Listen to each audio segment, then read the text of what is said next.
All right, first case. My name's Hank Balch. We're back in the studio this month with our sterile processing quality improvement expert series featuring Marcy.konja, the Vice President for Sterile Processing Solutions at SpecialtyCare, and Gregg Agoston, Vice President at SpecialtyCare. Welcome back in the studio, y'all. And we're going to be talking about equipment inventory supply issues today. Gregg, maybe let's start with you. What's the big deal? Why is this a challenge? And what do we feel when it's not right?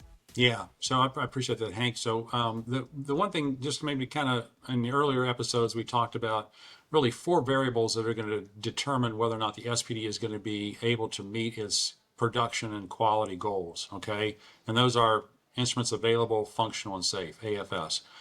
The four variables. The first one is, do we have enough staff? Do we have proficient staff, meaning they know what to do? The third key variable is, do we have the right equipment and supplies? So this is a really critical part that is very important to that production and quality equation. So, Marcy, that's pretty well known what Gregg said, right?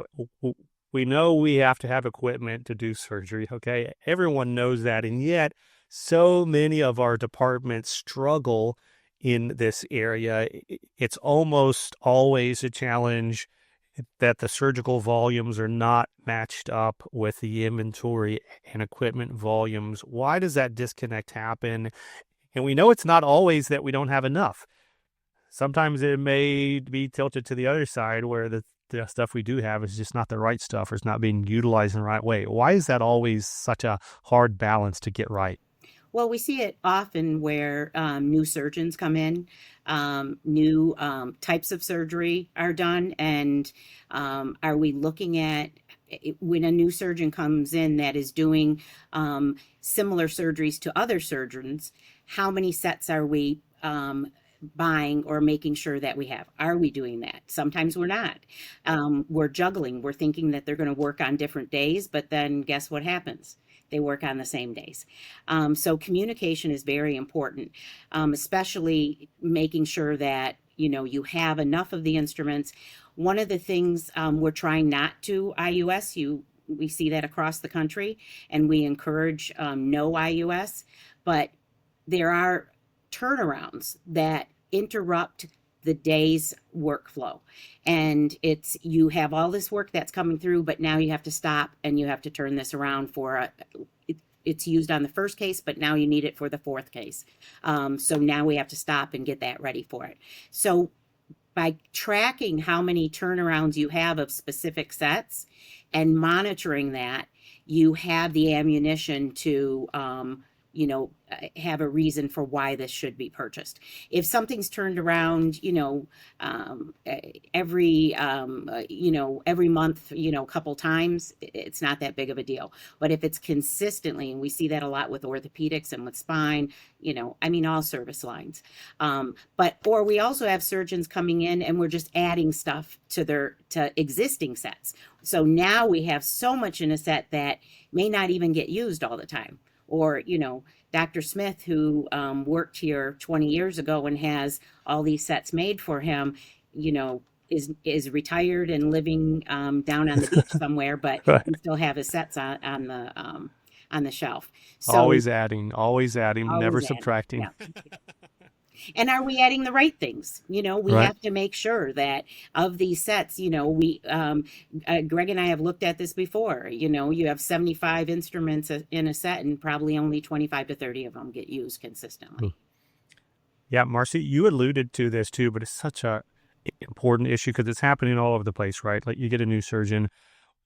What is that onboarding process like when it comes to their inventory? Is it a standard process across the board?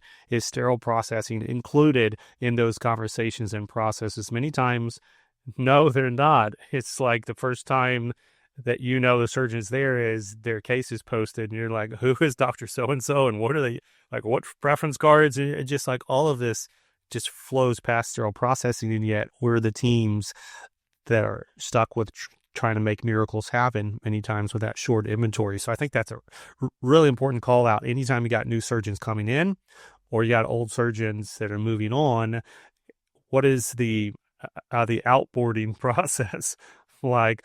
are we taking their special instruments out of the trays, for instance, or at least are we evaluating what that tray inventory looks like? That's really, really important. Well, I'm glad you said that, Hank, because when a new surgeon is coming on, the hospital's recruiting him. It's not like he just drops out of the sky and is now Right. operating. Surprise. Yeah. Yeah, and he probably has his count sheets, his preference cards from other hospitals that he can bring with him, and that's when we, again, communication.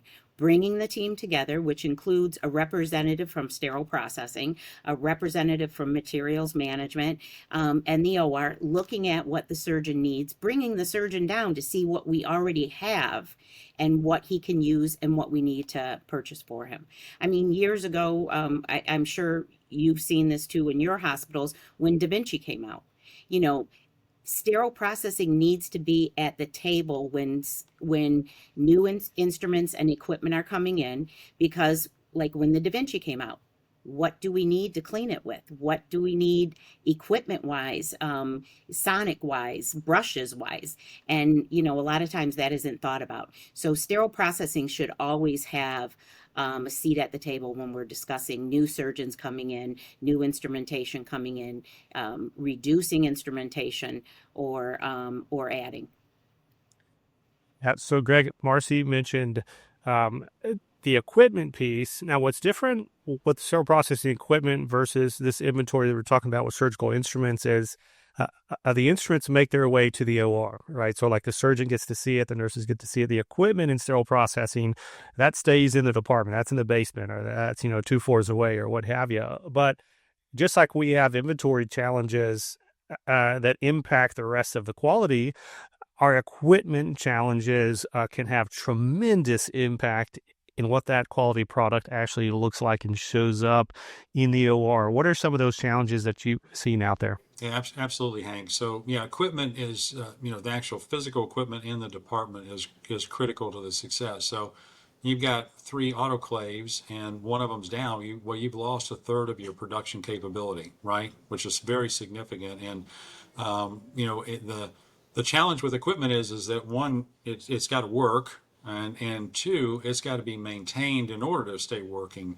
So the maintenance of the equipment is critical, and there's multiple roles that are played. So the SPD staff has got to really play the role of inspection and proper cleaning, adjustments, etc., to make sure that that equipment is functioning properly for them. And we've seen some challenges related to that. So I'll give you just a few examples. So the automated washers, for instance, the rollers, we've seen a lot of the rollers fail and kick up little pieces of plastic that end up inside the washer, and then they somehow make it through the filter screen and end up plugging nozzles. So, I can't tell you how many times we've gone in and watched a washer agitate, and you see that it's the nozzle is spraying either one direction or not spraying at all. It's not working properly, or the arm is not moving because it gets jammed up, it's clogged. So that daily maintenance is critical, and really between every load is critical. So that's an important piece. Again, we've seen equipment like cart washers. We had one hospital that experienced just a terrible problem. In the bottom of the cart washer was about 1.5 to 2 inches of water at all times, so the pump wasn't working right, and that bottom layer was just littered with all types of debris. Some of it was metallic, because we could put a magnet in it and pick it up. A lot of it was just fibrous. There's little bits and pieces of plastic, the locks on the end of the containers. There's you name it. And in that particular case, when I stood and watched the wash arms move on this one, I could see that literally half of them, the nozzles were not spraying. And when the cycle had finished, they were able to go in and look. Those nozzles were all plugged. There was fuzz, there was plastic, there was some debris that was in there. So effectively, they weren't getting a proper wash. And guess what that resulted in? Literally, they were having huge problems. And hats off to the cardiovascular team at this hospital, because they were being real sticklers for looking at those containers, and they would find little bits and pieces of either, whatever you name it, it was stuck inside of those containers, either up inside of the gasket area, the lid, or on the side. They were finding, and it was leading to significant delays and cancellations of cardiac cases. Marcy and I were at that hospital, and we saw that occur because after we did our inspection, unfortunately, I told Marcy, I said, if they're opening 5 trays up there or 10 trays, half of them are going to have something in them. And they did, and Marcy happened to tell me that, well, on the way up there, unfortunately, they don't have backup instruments. So as a first case in the morning, cardiac case, led to basically major delay, about a 7-8 hour delay in order to reprocess those instruments. So your equipment is critical. You got to make sure that you got a maintenance schedule, whether it's your biomed or the vendor of the equipment or whoever you're using, outside party that's competent to do the work on that. And if you have equipment that's not working, you need to have somebody who's responsible to make sure that that's brought back up online as quickly as possible, because those delays really do hamper the ability of the department to produce a quality product. Yeah, yeah, it's both an efficiency killer as well as a quality killer as well. And speaking of efficiency, we're going to come back here with the next episode talking more about efficiency. We've alluded to it a little bit. Marcy brought up the impact that turnovers can have on efficiency. We just heard from Gregg, obviously, the impact of washers or cart washers or autoclaves can just kill efficiency in an instant if they're not operating at the highest level. But there's a lot more that goes into driving sterile process and efficiency. So hang with us on this next episode. Until then, though, if you got questions about inventory and optimization, if you got questions about equipment maintenance, we've got experts right here on the screen that are happy to help. So please reach out to them. We're going to have their email contact in the show notes of this show, and you can also look them up through LinkedIn. But we've got a few more episodes left in this 2025 Sterile Processing Quality Improvement Expert Series. So hang with us, and we'll see you again next month.